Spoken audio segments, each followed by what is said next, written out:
चलिए आज स्टार्ट करते हैं क्लास 7 का जो कि लेसन 1 है। पदार्थों में पोषण का क्वेश्चन आंसर के बारे में हम लोग देखेंगे। तो आइए स्टार्ट कर रहे हैं। क्या है बाबू, जीवों को खाद्य की आवश्यकता क्यों होती है? पहला क्वेश्चन है, क्लास 7 का है, ध्यान से देखिएगा। ठीक है, तो आइए बता रहे हैं। तो क्वेश्चन क्या है कि जीवों को खाद्य पदार्थ की आवश्यकता क्यों होती है? सभी जीवों को जीवित रहने के लिए भोजन की आवश्यकता होती है। यह उन्हें विभिन्न गतिविधियों को करने के लिए ऊर्जा देता है। सभी गतिविधियां जैसे खेल कूद, अध्ययन करना, चलना, दौड़ना etc ऊर्जा की आवश्यकता है। हमारे भोजन में मौजूद घटक जैसे कार्बोहाइड्रेट, प्रोटीन, वसा, विटामिन और खनिज हमारे शरीर को ऊर्जा प्रदान करते हैं। यह हमारे शरीर के विकास के लिए भी महत्वपूर्ण है। यानी जो पहला का आंसर आएगा वो क्या बताया जा रहा है कि अगर खेल कूद करेंगे, स्टडी करेंगे तो उसके अंदर ऊर्जा लगेगा। और ऊर्जा कहाँ से मिलेगा? कार्बोहाइड्रेट, प्रोटीन, वसा, विटामिन। ठीक है, ये सब किससे मिलेगा? हम लोग के ये इससे मिलेगा, कार्बोहाइड्रेट, प्रोटीन, वसा, विटामिन से हम लोग का मिलेगा, ऊर्जा मिलेगा। अब चलिए हम इसके आगे देखते हैं 2 नंबर क्वेश्चन को। क्वेश्चन क्या है? परजीवी एवं मृत जीव में अंतर स्पष्ट कीजिए। पर बोल रहा है परजीवी एवं मृत जीव में अंतर स्पष्ट करना है। परजीवी वे जीव अपना पोषण परपोषी पदार्थ से प्राप्त करता है, उसे परजीवी कहते हैं। जैसे अमरबेल, ठीक है, तो जो मैंने दूसरा से प्राप्त करता है उसे परजीवी कहते हैं। ठीक है, और मृतजीवी जो जीव अपना पोषण मृत एवं अपघटित जैव पदार्थों से प्राप्त करता है उसे मृत जीव कहते हैं, जैसे कवक। ठीक है, इसके आगे चलते हैं बाबू हम लोग 3 नंबर क्वेश्चन पर। क्या है? आप पत्ती में स्टार्च की उपस्थिति का कैसे करेंगे इसको बताना है। ठीक है, 3 नंबर क्वेश्चन को हम लोग चलिए बताते हैं आपको। बारे में हम कब कैसे जानेंगे? विभेद पत्तियों के साथ एक पौधा ले, उदाहरण के लिए तो एक तो पौधा लेना है। स्टेप 1 पहले विभेद। कौन सा पौधा? मनी प्लांट या क्रोटन। पौधों को 3 दिन के लिए हमको एक अंधेरे कमरे में रखें ताकि सभी स्टार्च का उपयोग हो जाए। ठीक है, यानी दूसरा नंबर में क्या करना है कि हमको 3 दिन के लिए उस पौधा को हमको रखना है अंधेरे में, क्योंकि स्टार्च का उपयोग हो जाए। फिर इसके बाद क्या करना है? 3 नंबर में मैंने क्या करना है, एक पत्ती के कुछ भागों को काली पट्टी पेपर से ढक दें और पौधों को लगातार लगभग 6 घंटे तक धूप में रखें। यानी अब क्या करना है कि कोई काली पट्टी से ढककर उसको क्या करना है कि 6 घंटा धूप में रखना है। चलिए इसके बाद 3 नंबर आप लोग समझ में आ गया होगा, 3 नंबर। अब चलिए इसके बाद क्या करना है? Step 1, step 2, step 3। अब स्टेप 4 बताते हैं।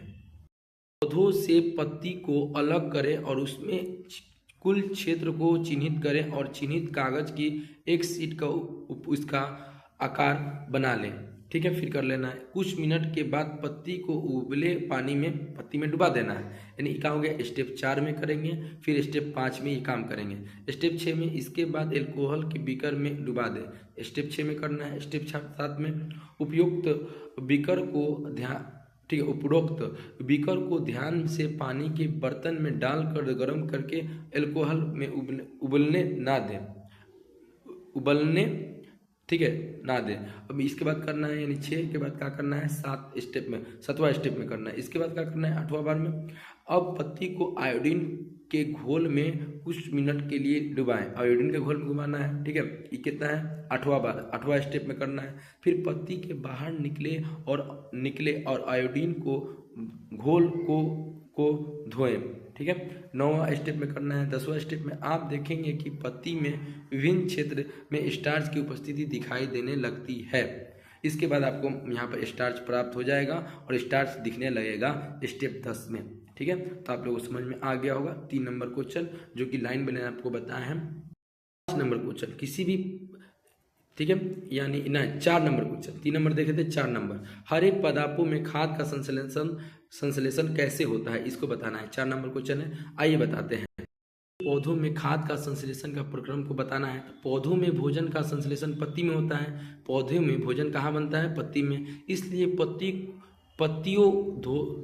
पत्तियों पौधों की फैक्ट्री कहा जाता है। सभी कच्चे जल, CO2 एवं सूर्य का प्रकाश को पत्ती तक पहुँचाना पहुंचाना चाहिए। पानी एवं खनिज को जड़ों से द्वारा पत्ती में ले जाया जाता है और पत्ती में एक हरा वर्णन होता है जिसको क्लोरोफिल कहते हैं, जो सूर्य के प्रकाश को अवशोषित करने में मदद करता है। यानी पत्ती में जो भोजन होता है वो खाद्य पदार्थ का संश्लेषण कैसे होता है, तो बोलेंगे कि जो पत्ती में होता है, और पत्ती में क्या होता है, सूर्य का प्रकाश आता है और क्या होता है, नीचे से जल आता है, इस प्रक्रिया होता है। और CO2 का होता है, CO2 का होता है पत्ती के माध्यम से क्या होता है, पौधा लेता है और O2 को क्या करता है, छोड़ता है। ठीक है, इस तरह का होता है पौधों में खाद्य संश्लेषण का क्या होता है, क्रिया होता है। ठीक है, वो जो प्रक्रिया होता है, बस में आएंगे ना। तो क्वेश्चन नंबर 4 आप लोगों को समझ में आ गया होगा। अब चलते हैं 5 नंबर। क्वेश्चन क्या है, किसी प्रवाह चित्र की सहायता से दर्शाइए कि भोजन का मूलभूत स्रोत क्या है माने मूलभूत स्रोत है। ठीक है, ये 5 नंबर क्वेश्चन है, बताते हैं आप लोगों को। प्रवाही चित्र की सहायता से पदार्थ में भोजन का मूलभूत स्रोत है। सभी जीव सीधे पौधे पर निर्भर रहते हैं, जो भी जीव है पौधा पर निर्भर होता है। उदाहरण के लिए पौधे खाने वाले जानवर पौधों पर निर्भर होते हैं, यानी जो पौधा खाता है वो पौधा पर निर्भर होता है। और मांस उन पौधों को खाने वाले जानवर पर निर्भर होता है, यानी जो पौधा खाता है जानवर, उसको कौन खाता है, ठीक है, उसको दूसरा जानवर खाता है। ठीक है, अब इसमें जैसे बताएंगे पौधा को कौन खाता है, बोलेंगे हिरन। हिरन को कौन खाता है, तो बाघ शेर, बस में ना। इस तरह होता है क्या, पौधा को कौन खाता है, हिरन को कौन खाता है, बाघ या शेर खाता है। तो 5 नंबर क्वेश्चन आप लोगों को समझ में आ गया होगा। अब चलिए चलते हैं 6 नंबर क्वेश्चन पर, कि रिक्त स्थानों की पूर्ति कीजिए। क नंबर, क्यों हरे पदार्थ अपना खाद्य स्वयं बनाते हैं, इसलिए उसे कहते हैं, तो बोलेंगे उसे हम क्या कहते हैं, स्वपोषी। इसको आप लोग लिख लीजिएगा अच्छा से, स्वपोषी। पदार्थ द्वारा संश्लेषित खाद्य का भंडारण, ठीक है, किसके रूप में होता है, तो बोलेंगे स्टार्च के रूप में होता है, स्टार्च। ठीक है, स्टार्च के रूप में होता है, इसको भी लिख लीजिएगा। बोलेंगे प्रकाश संश्लेषण के प्रक्रम में वर्णन द्वारा सौर ऊर्जा संग्रहित की जाती है, उसे कहते हैं, तो बोलेंगे क्लोरोफिल। का बोलेंगे, क्लोरोफिल। ठीक है, इसको भी लिख लीजिएगा आराम से। तो इस तरह आप लोग आराम से आइएगा और इसको क नंबर लिख के और इसको आराम से पूरा लिखिएगा। ये नहीं कि स्वपोषी लिख दिए, स्टार्च लिख दिए, क्लोरोफिल लिख दिए, इस तरह नहीं। आप लोगों को पूरा क्वेश्चन लिखना है और क्वेश्चन लिख के फिर उसमें क्या करना है, जो बॉक्स है उस बॉक्स के ऊपर जाके खूब अच्छा से लिख देना है। फिर इसके बाद प्रकाश संश्लेषण में पादप वायुमंडल से क्या लेते हैं, तो बोलेंगे CO2 लेते हैं, कार्बन डाइऑक्साइड लेते हैं, और क्या छोड़ते हैं, तो बोलेंगे हम ऑक्सीजन छोड़ते हैं, यानी O2 को क्या करते हैं, उत्पाद करते हैं, ऑक्सीजन छोड़ते हैं। क्या है कि बोल रहा है, ये कौन सा कथन परिभाषित शब्द से बताइए। जैसे क नंबर, पीत दुर्बल तने वाला परजीवी पदार्थ है, यानी बोलेंगे ये कौन सा होता है, तो बोलेंगे अमर बेल। क्या बोलेंगे, अमर बेल। ठीक है, अमर बेल होता है। अब इसके बाद देखिए, एक पादप जिसमें स्वपोषी एवं विषमपोषी दोनों प्रणाली पाई जाती है, उसे हम क्या कहते हैं, तो बोलेंगे हम लोग पिंचर पदार्थ बोलेंगे, पिंचर पादप बोलेंगे। ठीक है, पिंचर पादप बोलेंगे, इसको लिख लीजिएगा, पिंचर पादप। ठीक है, बोलेंगे वे रद्द जिसके द्वारा पत्ती में गैसों का आदान प्रदान होता है, उसे क्या कहते हैं, तो वे रद्द, तो रद्द ना होता है, तो रद्द के द्वारा क्या होता है, पत्ती में गैसों का आदान प्रदान होता है। तो आप लोगों को बता दिए कि पहला का क्या होगा, अमर बेल, दूसरा का क्या होगा, पिंचर पादप, और ग का क्या होगा, बोलेंगे रद्र होगा। इसको आप लोग लाइन लाइन लिखते चलिएगा। अब आइए हम इसका सही चिन्ह करें, सही लगाना है। अमर बेल का उदाहरण है, तो बोलेंगे अमर बेल क्या है, तो बोलेंगे परजीवी है, जो कि 2 नंबर होगा, लिखा भी है। बोलेंगे कीटों को पकड़कर अपना आहार बनाने वाले पादप का नाम क्या है, तो बोलेंगे अमर बेल, जो कि कीटों से अपना क्या करता है, अपना भोजन प्राप्त करता है। ठीक है, अब चलते हैं क ख हो गया, इसके आगे चलते हैं 9 नंबर क्वेश्चन पर। क्वेश्चन क्या कह रहा है कि इसको मिलान करना है, A और B, यानी कौन सा किसके साथ होगा। जैसे बोलेंगे क्लोरोफिल, तो क्लोरोफिल किस में होगा, तो बोलेंगे क्लोरोफिल जो होगा वो होगा पत्ती में। ठीक है, पत्ती में। फिर बोलेंगे नाइट्रोजन, तो नाइट्रोजन का बात कर रहे हैं, तो ये क्या हो, किस में जाएगा, तो बोलेंगे जीवाणु में। ठीक है, बोलेंगे अमर बेल, तो अमर बेल का क्या होगा, तो बोलेंगे कि यहाँ पर बोलेंगे हम लोग अमर बेल, तो बोलेंगे कि परजीवी है।